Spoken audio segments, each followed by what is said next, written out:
How are you all? I think you are very well today. Yes, I am also okay today. In the last class, my dear students, I have given ideas on the whole model questions on first paper. Okay? Today, I will give you a clear conception on the models of the questions paper of the second paper. In second paper, there are two parts. Okay, part 1 and part A and part B. Part A consists 60 marks. In part A, there will be 12 questions. You have to give answers. And part B contains 40 marks. You have to give in answers of as many as 4 questions. Part A based on grammar and part B based on written skill. Okay, so in the questions, question number 1, there will be the use of the article and clause.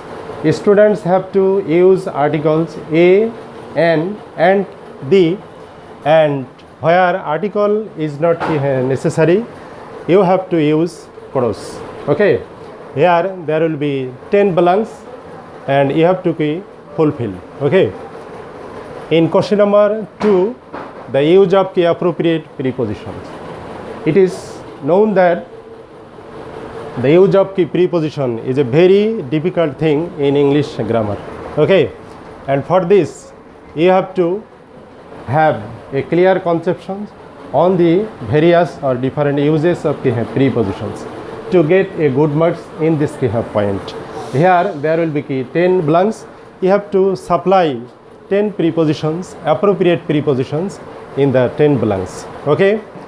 In question number 3, there will be the use of suitable phrases or words. In question number 3, there will be 10 words or phrases in the box. You have to supply the phrases or words after the meaning of the sentences to complete their sense. Okay. Then question number 4. In question number 4, students have to complete 10 incomplete sentences using phrases and clauses.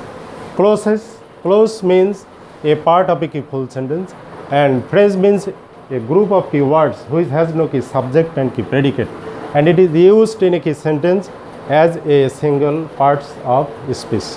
Okay, where we have to use clauses and phrases. If there is a conjunction, or if we use a conjunction to complete the incomplete sentence, we have to use clause. If there is no conjunction, or if we do not use a conjunction, then we have to use a phrase to complete the sentence. Okay. Then question number 5. In question number 5, there will be 10 right forms of verbs. You have to give the right forms of the verbs remaining in the bracket. Here, there will be passage. In the whole passage, there will be 10 blanks. You have to give the right forms of the verbs after grammatical rules and regulations. Okay, if you have a good basis on right forms of verb, then it will be possible for you to cut a good figure in this point. If not, you will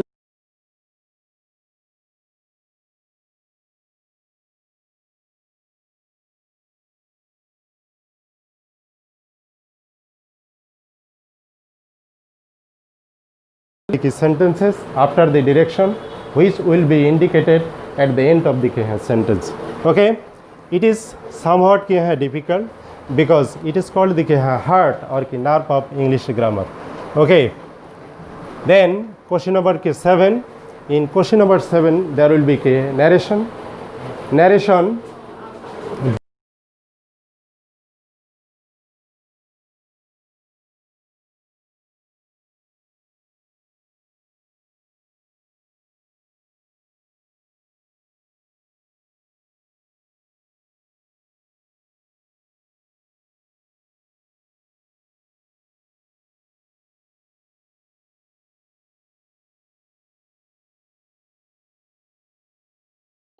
5 wrong pronouns, and students have to identify the wrong pronouns and then correct them using pronoun or noun or a noun phrases. Okay. Then question number 9, the use of modifiers. The use of modifiers. Modifier is of two kinds, pre-modifier and post-modifiers.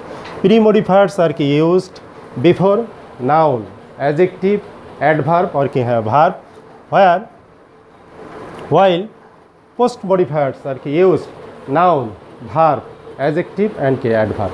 Okay, you have to have clear conceptions on different kinds of modifiers to complete the answers. Okay, then question number 10, sentence connectors. It is somewhat easy to some students, but somewhat difficult to some students, because the students who have no clear ideas on the complex or compound sentences especially, then it will be somewhat easy.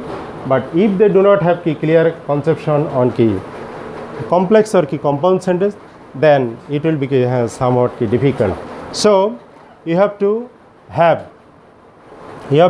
clear ideas on the various uses of conjunctions and adverbs to give correct answers of the questions sentence connectors.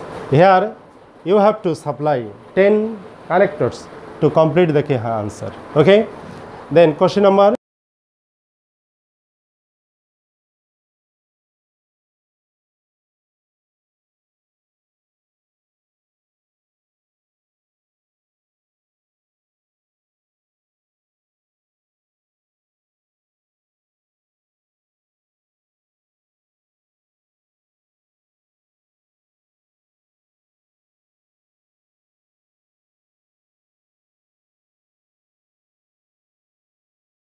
antonym will be adjective. If there is adverb, the synonym or antonym will be adverb. This way you have to give the answer, writing synonym or antonym. Then question number 12, it is based on punctuation. Okay, so from the very beginning of our student life, we are greatly or very much familiar with pronunciation or punctuation marks. Here we have to use various punctuations and capital letters. Here punctuation means capitalization and punctuation. Okay, punctuation means the capitalization and punctuation marks. In capitalization, we have to use the capital letter at the very beginning or in the cases of noun and so on. And punctuation marks, there is the use of full stop. There is the use of full stop, comma, quotation, interrogation, exclamation and so on. Okay, if you have clear ideas on the various uses of punctuation and capitalization, then you can give the correct answer in this questions. Okay, then